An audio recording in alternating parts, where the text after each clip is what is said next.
Hace un año pasaba exactamente esto. Yo, Javier Gerardo Milei, juro por Dios y por la patria, sobre estos santos evangelios, desempeñar con lealtad y patriotismo el cargo de presidente de la Nación Argentina y observar y hacer observar fielmente en lo que de mí depende la Constitución de la Nación Argentina. Sí, juro. Milei llegó al poder después de 3 elecciones, las primarias abiertas, simultáneas y obligatorias, las elecciones generales y finalmente aquel balotaje con Sergio Massa. El libertario al poder desde hace exactamente un año. ¿Y cómo está su imagen en este primer año de gestión? Es director de Opina Argentina, el analista político Facundo Neyamkis. ¿Cómo te va, Facundo? Soy Hernán Funes, en Rosario, en Cadena 3. Buen día. Hola, ¿cómo te va? Buen día. ¿Cómo ve el argentino Javier Milei? ¿Qué es lo que dice en tus últimos estudios? Bueno, a ver, nosotros lo que tenemos es un balance positivo de la imagen del presidente en relación al momento de inicio, ¿no? En el mes de diciembre del año pasado. ¿Qué quiere decir con positivo? Quiere decir que después de un año de gestión, después de un proceso de ajuste muy fuerte del gasto público, de una recesión bastante prolongada, de una caída de la actividad bastante prolongada, de aumento de los índices de pobreza en general, la imagen del presidente está hoy, en el mes de diciembre, en los mismos valores prácticamente con los que inició su gestión. Quiere decir que el presidente ha mantenido por lo menos la confianza de su propia base electoral que lo llevó al balotaje, al triunfo del balotaje en el mes de noviembre del año pasado. Claro. Entonces, es difícil que si uno tuviese o formase parte de este gobierno, no hacer un balance positivo de este primer año de gestión, ¿no? Sí, y entre lo que se destaca, ¿qué puede ser? Uno puede decir, bueno, ordenó la macroeconomía, bajó la inflación, se han estabilizado muchísimos índices de inseguridad y los rosarinos podemos decirlo. Ahora, en la micro, en el bolsillo, bueno, muchos argentinos sienten que todavía no se recupera, especialmente, o por ejemplo, el sector de los jubilados. No, yo te diría, a ver, en términos generales, uno podría decir, hay como un concepto más abstracto que se operativiza en varias decisiones del gobierno, que es el concepto de orden, ¿no? Creo que ese 55% que votó a Milei, 56% que lo votó en el balotaje, probablemente estaba deseoso de una economía y una sociedad más ordenada de la que le ofreció el gobierno de Alberto Fernández.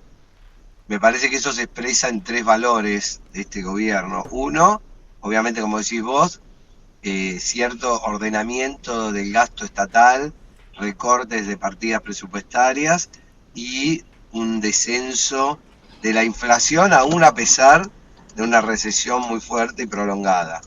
2, que es un dato no menor, sobre todo teniendo en cuenta que ha habido una recuperación muy significativa en el último tiempo, la estabilidad en el valor del dólar, incluso la caída de su valor a niveles históricos en términos de brecha entre dólar oficial y dólares paralelos y financieros, ¿no? Que es casi cero hoy.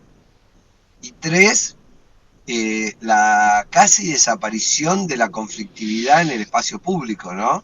Independientemente de que, por supuesto, hay cada tanto marchas, hay cada tanto huelga, la realidad es que si vos vivías en Buenos Aires, la 9 de julio era el escenario de una conflictividad social protagonizada por organizaciones sociales, piqueteros, que hoy ha desaparecido, ¿no? Uno puede decir, es bueno, es malo, eso es otra discusión, pero la realidad es que el votante de Milei en la segunda vuelta valora satisfactoriamente. Entonces, eso se engloba en la palabra orden para mí, ¿no? Sí. Ahora, claro, eso no quiere decir que incluso propios votantes de Milei no puedan sentir que la situación económica no es la ideal, que la economía no termina de arrancar, que arranca de manera dispar. Sin embargo, bueno, la gente tiene la sensación de que hay un cumplimiento del contrato electoral, ¿no? Sí. Que Milei se acerca bastante a lo que prometió hacer durante la campaña electoral. Facundo, Y eso es sí. un activo que tiene el presidente, ¿no? Claro, y en este aspecto, o en este sentido, hay algunos hechos que son simbólicos de esto que vos decís, que se acerca mucho a lo que prometió y al paladar justamente de sus votantes. Primero, que es un presidente que ha demostrado ser pragmático y que a la hora, por ejemplo, de aplicar el protocolo antipiquetes, no le importó sacar a miles de gendarmes o prefectos a la calle con cartuchos antitumultos, con el palo que utilizan las fuerzas de seguridad y demás, o que por ejemplo ha cambiado casi 100 funcionarios, es prácticamente un récord desde la vuelta a la democracia. Es un presidente pragmático. ¿Realmente no le importan las encuestas al presidente? ¿No le importa el qué dirán? No, sí que le importa. El pragmatismo, más que eso, te diría yo, es por ejemplo que para sostener la paz social, el gobierno, por ejemplo, se niega a tratar proyectos que uno entendería que la ideología del presidente debería abrazar, como por ejemplo la propuesta que hizo el diputado Martín Tetaz de libertad de asociación sindical, ¿no? Ese es el pragmatismo del gobierno. El pragmatismo es que por necesidad con el swap con China, el gobierno deja de decir que no va a hablar con países comunistas y dice que China es un país que no te pide nada, solo te pide comerciar libremente. Ese es el pragmatismo, ¿no? La posibilidad de flexibilizar tus valores y tus dogmas y tus ideas en función de obtener un triunfo en términos de gestión política. Entonces, ahí sí yo veo un presidente pragmático, ¿no? Un presidente que está dispuesto a negociar alguna de sus ideas o alguno de sus preceptos o alguno de sus dogmas más fuertes en función de comprar, por ejemplo, paz social. Entonces, posterga la conflictividad con el mundo sindical porque sabe que no le convendría en este momento tener un enfrentamiento con los sindicatos. Bueno, ahí ves un presidente que es pragmático, ¿no? Es decir, en algunas cosas uno ve un presidente que pone por delante lo ideológico, pero sabe que cuando se juegan cosas importantes está dispuesto a negociar. Claro. Bueno, eso me parece que es parte de la política, ¿no? Hablemos de corrupción. ¿Y cómo se entiende lo de ficha limpia? Que hubo aliados del gobierno que no se sentaron a dar quórum. Incluso algunos diputados halcones del PRO santafesino. Bueno, lo que pasa es que el proyecto de ficha limpia no era un proyecto del gobierno.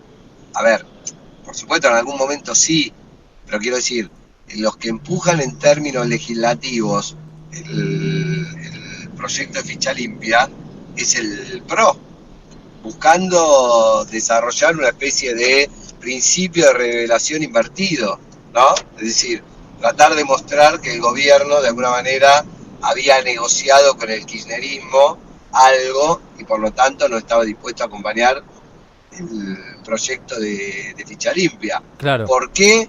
Bueno, porque todos sabemos que hay una relación conflictiva entre el PRO y la Libertad Avanza, en la que a pesar de que hay coordinación legislativa, que muchas veces se votan cosas en conjunto, hay una tensión electoral o preelectoral que es posible derive en que vayan en listas separadas en las próximas elecciones. Claro, es decir, sí. El PRO visualizado de la Libertad Avanza más como un competidor muchas veces que como un aliado. Claro, Facundo. Y el caso Cuellar, entonces, hablando de el corrupción, gobierno, sí. si vos sos gobierno, déjame cerrar esta idea y te paso la palabra. Si vos sos gobierno, tenés todo el derecho a ser vos el que marca la agenda de lo que se va aprobando en función de tus necesidades políticas y no te lo va a marcar un aliado que en términos de relevancia electoral y ante la opinión pública es minoritario, ¿no? Facundo, ¿y cómo impacta el caso Cuellar? Pues de golpe no es de nadie, ¿no? Fue a la boleta con Alberto y Cristina, asumió como senador, efectivamente fue un aliado para que surja o para la salida finalmente de la ley bases, que sí era del interés del gobierno, y aparece con $200.000 en Ciudad del Este. ¿Cómo impacta el caso Cuellar en el gobierno? ¿La sociedad se lo está atribuyendo justamente a Javier Milei como un aliado? ¿Cómo ves esta primera semana de un escándalo, de un verdadero escándalo? Mira, a mí me parece que, a ver, en términos generales, confirma la idea que tiene la sociedad sobre la política en general, ¿no? Es decir, una élite que se enriquece a costa de los sacrificios que hace el resto de la sociedad, ¿no? Por eso prendió también el concepto de casta, ¿no? La idea de que hay un grupito que vive a costa del resto y vive bien y es corrupto y se queda con los fondos públicos que son de todos. Entonces, la aparición de un escándalo de estas características confirma esa idea o esa percepción que tiene la sociedad. Ahora, después, ¿viste cómo funciona la corrupción en términos generales en la Argentina, no? Como la corrupción es transversal y es común a todos los espacios políticos, salvo te diría muy poquitas excepciones que también son transversales y algunos espacios políticos que como tampoco nunca han estado en ningún lugar de poder, es difícil saber cuán corruptos serían si estuvieran allí. Pero como es algo transversal a todos los espacios, los seguidores de cada espacio tienden a ver con mucha facilidad corrupción, negociados y dirigentes deshonestos en los otros espacios políticos y poco en el campo propio, ¿no? Entonces lo más probable que suceda con Cuadra que los seguidores más duros del kirchnerismo lo vean como un traidor, como un entregador, como alguien que se vendió a Milei, y los seguidores de Milei lo vean como qué más se podía esperar de un peronista, ¿no? Que no fuese un corrupto. Entonces me parece, en términos generales, hoy es eso. Ahora, claro, si a Milei le empezás a ir mal, o le comenzás a ir mal, bueno, ahí seguramente veríamos otra cosa, ¿no? Pero cuando te va bien, la sociedad tiende a subestimar este tipo de situaciones. 2017, la elección intermedia después de los primeros 2 años de Mauricio Macri en el gobierno, hubo ola amarilla. De hecho, en las provincias vimos, por ejemplo, a dirigentes que nunca más vimos en la política. Ganó Albor Cantar. Yo recuerdo en la provincia de Santa Fe, la categoría de diputados nacionales que arrasó, pero era producto más bien del sello o de la hora amarilla. ¿Qué se viene para Facundo Next Champions para 2025? ¿Hola Violeta? Bueno, si se mantienen estas condiciones, ¿qué quiere decir? Paz social, dólar barato, inflación descendiendo, aún con una economía creciendo de manera dispar, o incluso casi no creciendo, es posible que veamos una ola violeta, como señala vos, ¿no? Ahora, si llegase a ocurrir algún tipo de situación que desestabilizase alguna de esas variables, bueno, esa ola violeta puede sufrir algún traspié.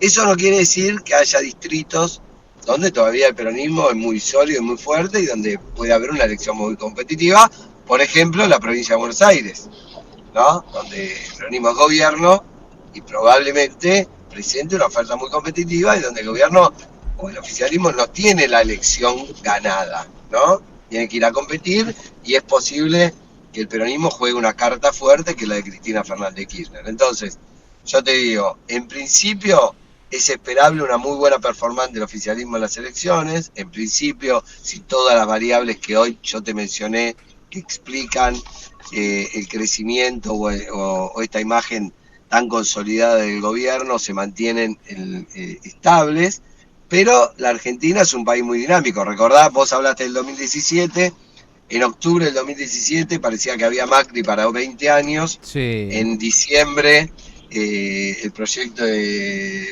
Modifica la meta inflacionaria. Modifica la meta inflacionaria hacia fin de año y vos hablas de la ley jubilatoria, ¿no? Y cambia el rumbo, o por lo menos la mitad de la sociedad. Y eso cambió el rumbo de la gestión y a partir de ahí el gobierno entró en un tobogán y terminó el arenero, ¿no? Así que, bueno, hay que ver qué pasa con este gobierno. También puede ganar las elecciones de medio término y seguir ese mismo camino, si después la economía no termina de arrancar. En fin, yo creo que la Argentina es una historia abierta, como casi todos los procesos democráticos del mundo, donde acá la economía, la estabilidad económica, el crecimiento juegan un rol todavía más importante, porque venimos de un periodo de inestabilidad muy importante y eso abre unas expectativas especiales al respecto, ¿no? Facundo, te queremos agradecer tu muy valioso tiempo y bueno, habernos compartido tu último estudio como director de Opina Argentina. Un fuerte abrazo, muy buen día. Te mando un abrazo grande. Igualmente, Facundo Next Champions, a partir del primer año del presidente Javier Milei a las 10:30 de la mañana.